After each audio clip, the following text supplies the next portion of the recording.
Hello guys, and welcome to Distant Worlds 2. Today I have the opportunity to show off a couple of brand new races that have recently joined the roster. Big thanks to Slytherin for sponsoring this video. If you haven't heard, both the Atuuk and Wekkarus have been added to the game, two incredibly unique races with really interesting stories.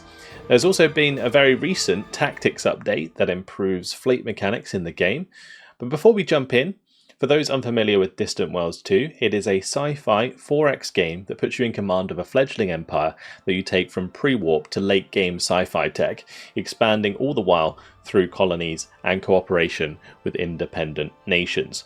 It's a game with enormous scope, with an almost overwhelming amount of mechanics. However, these game mechanics, whilst complex, can be automated with very good AI while you learn the game. If you like building up empires to rule the stars, this game will definitely be one you want to check out, and you can do so using the link in the description. Let's have a look at the new factions. With the latest DLC, the Atuuk and Wekkarus were added. Let's read through their descriptions and modifiers, which I'll try and explain as we go. So starting here with the Atuuk. The Atuuks are a primitive, short, cuddly bear-like race with gold-green fur. Atuuks are very friendly, but rarely develop sufficient technology to be spacefaring. However, with their high reproductive rate, Atuuk communities can grow quickly. They have preserved a detailed oral history reaching back hundreds of generations. Over time, they also developed a complex social order. Each individual must accept their preordained status within the community or face ostracism. Their unwillingness to tolerate any innovative thinking has caused their culture and technology to stagnate at a fairly primitive level. Above all else, Atuuks enjoy hunting in the jungles of their homeworlds. Their preferred prey is the striped kagua, a huge saber cat armed with razor-sharp claws. Hunting this enormous beast is extremely dangerous. Atuuks hunt kaguas in teams of 30 to 40, armed with only simple stone-tipped spears. Atuuks live in crude tree huts on forests, grasslands or mangrove planets. So I believe the Atuuk are one of the youngest spacefaring races, but very fun race for sure. I love their design, really cool. So their personality will kind of match their description. So they're not very aggressive. They don't have much caution because they're kind of naive to the universe, so they just want to get out there and explore as much as possible. They're very dependable, cute and cuddly. Their reproductive rate is rapid. They reproduce like bunnies, that's for sure. And then we have a migration tendency of plus 50%. Again, their sort of willingness to go and explore and just kind of go and find new things, like naively running around the universe. And then their assimilation rate is compliant, so this is to do with like how easy they are to control or enslave. And yeah, because again, naivety means that they're pretty easy to take control of. So the colonization suitability is forest, grassland, mangrove forest, which makes sense based on their tree huts. And then if we look to their bonuses, they have a lot of negatives. But they are a happy bunch, so they get plus 30% colony happiness, and they get plus 40% boarding defense, because there's a lot of them, and they hunt in teams, so if an enemy was trying to board their ship, they would probably use the same tactics to push them off. They have appearance chance ambassadors, so extra chance to get ambassadors, but minus chance to get scientists because of them not encouraging their innovative thinking. And then they also have psychic resistance. This was added in the Shoktori expansion, the psychic abilities. So they are completely resistant to those. And according to the developers, it kind of ties in with some of their stories. So that's kind of interesting, something to look forward to. Special features, they have some really interesting ways of working, in particular to do with the Great Direction and Great Ones. So leader changes. The Atuuks do not follow the normal leader change mechanism of their chosen government. Instead, they select new units using the Great Direction and Great One features outlined below. Thus, the Atuuk factions cannot manually dismiss their leader.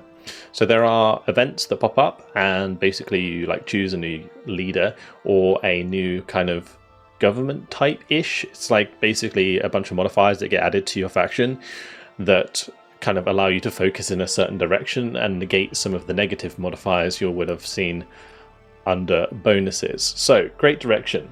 Every 5 years, select from a choice of 3 great directions with associated bonuses which apply for 5 years. There are 7 great directions in all, each with unique victory objectives. And as you find and choose new great directions, you unlock the ability to start working towards those victory objectives. So who is great periodically presented with choice of 2 characters to be designated as great Atuuks of the future.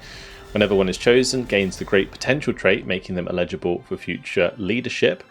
So this is good for both, trying to shape your new leader, but also you can use this to just buff characters and then not choose them as a leader. For example, with admirals. Then we have the great one. Whenever the great direction changes, there is a 25% chance that a new faction leader must then be chosen from 2 randomly selected characters with the great potential trait. The new leader may turn out to have the right qualities to be the great one, which gives them a nice trait. Alternatively, the new leader may not turn out to be, or may turn out to be a disappointment, and there will be not the great one, which gives a minus happiness modifier, leading to reselection 1 year later. So you get a temporary minus happiness, and then the great one is a buff to happiness, which they just maintain. So direction doubt. Whenever the great direction changes, there's a 20% chance that some Atuuk have doubts about the change. If so, then 2 years the Atuuk suffer minus 10% happiness. They have some other interesting stuff going on here. So rapid unscheduled disassembly. Occasionally an Atuuk state ship will suffer major failure due to poor engineering. The ship will likely experience major damage, or it may even be completely destroyed. So it's more likely to happen to ships in hyperspace. State ships refers to military ships, colony ships, basically anything that you as the player create, as opposed to the private faction that creates all of your sort of industry and logistics ships. What does this button do is really fun.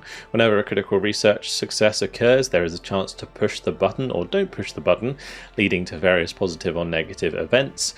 So yeah, you basically want to make sure that you're not crash researching, and you have a chance for this push the button to come along, and it will give you a new scientist or bonuses to various researches, which is really cool. Deadly in numbers, plus 25% ground combat bonus when Atuuk troop units outnumber their enemies, so again tying into their Kagua hunting.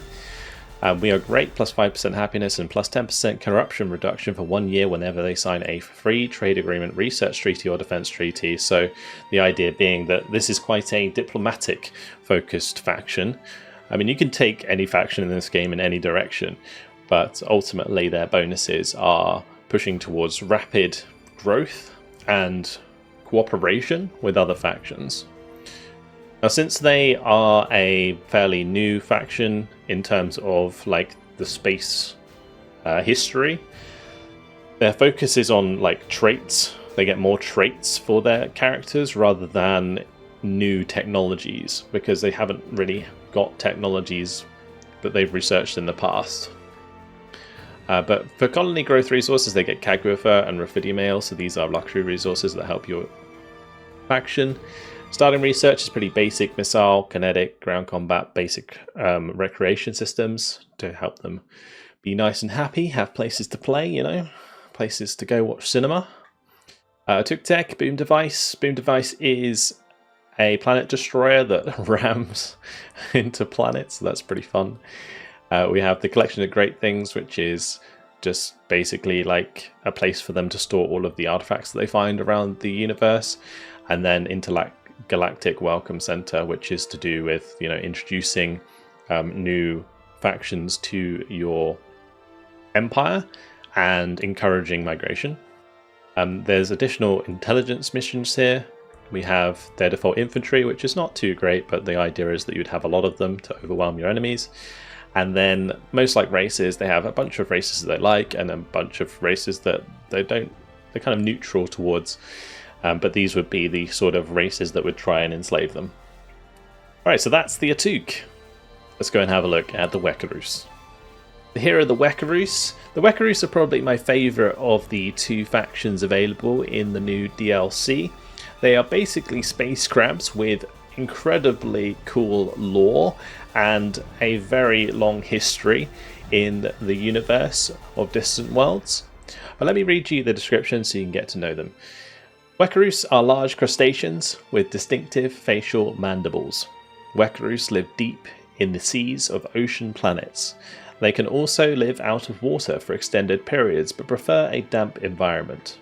They construct entire underwater cities in the vast caverns and tunnels of ocean worlds they inhabit. These cities are centres of technology and industry, manufacturing advanced underwater technology that is used throughout the galaxy. The deep undersea tunnels that the Wekkarus inhabit are also the home to an abundance of other marine life, some of it hostile. Wekkarus fear one predator in particular, the Leviathan Atuuk, a formidable deep-sea monster that grows to lengths of 100 meters or more. Wekkarus have adapted to these threats by developing powerful force fields that guard the entrances to their underwater colonies.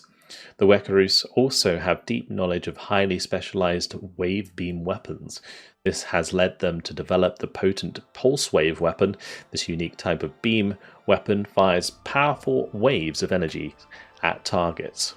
Wekkarus are generally peaceful species that like to keep to themselves. So as such, you can see their personality is derived.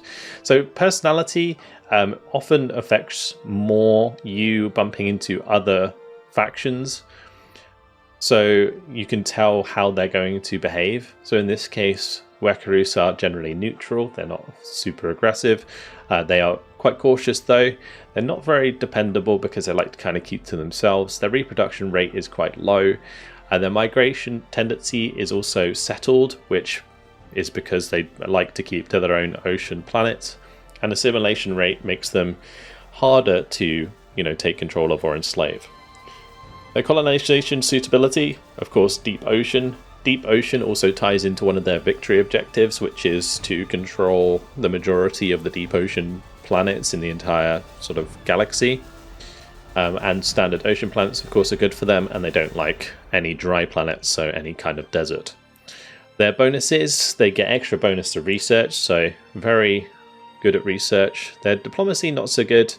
But they have good counter-espionage and psyops, and their engine research and mining rate is increased, so you can take advantage of that to get all the resources you need very quickly. Ship speed, plus 40%.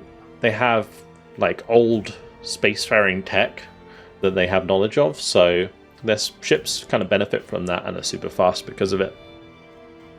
We have appearance chance of scientists increased and spies, but their ambassadors is reduced.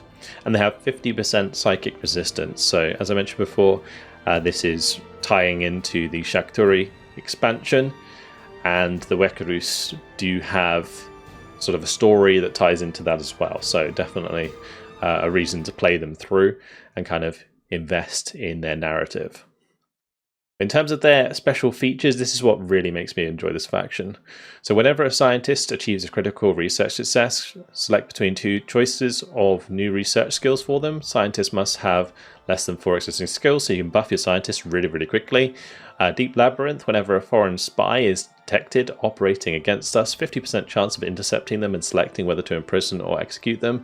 This really allows you to kind of protect yourself against foreign spies quite nicely. Riches from the Deep, periodically discover a new resource at any of our deep ocean colonies, again focusing on deep ocean. It does actually make them quite hard to colonize in general, grow early on, because you have to find these deep ocean colonies throughout the universe or galaxy in order to take advantage of them. For ancestors among us, this is the really, really cool thing. So during times of intense stress, a strong connection with ancestral psychic memories may be triggered, causing these memories to manifest at the location. This can occur in the following situations. So it can cause a ghost ship to appear during battle, which will come and assist your fleets. It can also occur to ground troops, so you can get a ghost troop. You can't control these ghosts, but they will help you and then leave. Then we have ghost scientists that can appear. This can happen during a critical research success or failure. So again, boosting your researches, or crashing your researches is as it's called, is not necessarily the best thing to do, because you kind of want to try and benefit from this. An extra ghost scientist will help boost your research anyway. And then we have the free trade agreement, research agreement, or defense pack bonuses. So plus 20 boosts to relations with the faction due to the intervention of an ancient ambassador. So whenever you're like talking to other factions, this can happen, and really, especially with say a independent, you like sign a free trade agreement with them, you get a plus 20% boost to relations, and you can instantly colonize them. That can happen. So whenever one of your spy missions is detected, the spy is about to be captured, there's a 25% chance that an ancient spy will intercept that and stop them from being captured, which is cool. And then there's also, whenever a fleet is involved in space combat, a ghost admiral may appear to assist in battle. This generally happens more when there's not an admiral involved in the battle in the first place.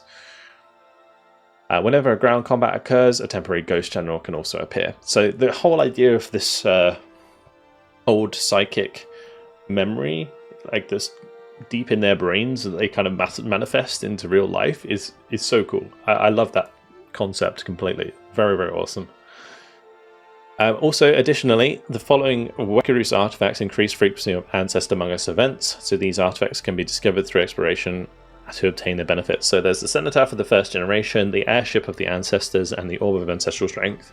The sort of story of the Wekkarus will kind of lead you towards these naturally, and then it will, as you can see, double the frequency of those events occurring, which really can, you know, increase the rate at which your faction as a whole gets stronger.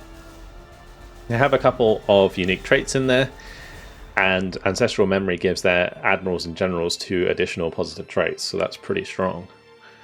Additional colony growth resources, Cresturian skin and Caesian crystals. And their starting research is actually quite a lot. You know, they get the pulsed wave weapons early, which is a pretty strong tech to start the game with. And you can see their Wekkarus tech here as well. They also get access to defensive caverns, which really helps protect your colonies from invaders. They have some disallowed tech, but the race victory conditions is all to do with possessing those artifacts and controlling the deep ocean colonies, losing the fewest colonies by using the defenses that you have at your disposal, and capturing the most foreign characters in the galaxy using the what was it called? Deep Rat Labyrinth trait. That's a pretty good way of doing that. So you want to kind of capture them, and then you can do what you want with them afterwards. And there you have it. So their Guardian Brigade is pretty good actually. 5,000. You know, it's not like the best, but it's pretty good. But in terms of their relations with different races, you see it's generally negative. Like if you compare this to the Atuuk, it's night and day really. The Wekkarus, they want to keep to themselves, find those deep ocean planets, and go about it that way. And there you go, that's the Wekkarus. So hopefully this video has either encouraged you to pick up Distant Worlds 2 again and try these new races, or piqued your interest in this game for the first time. Either way, make sure to click the link to the Steam page in the description. Big thanks again to Slytherin for sponsoring this video. Hopefully you enjoyed it, and I'll see you in the next one. Goodbye.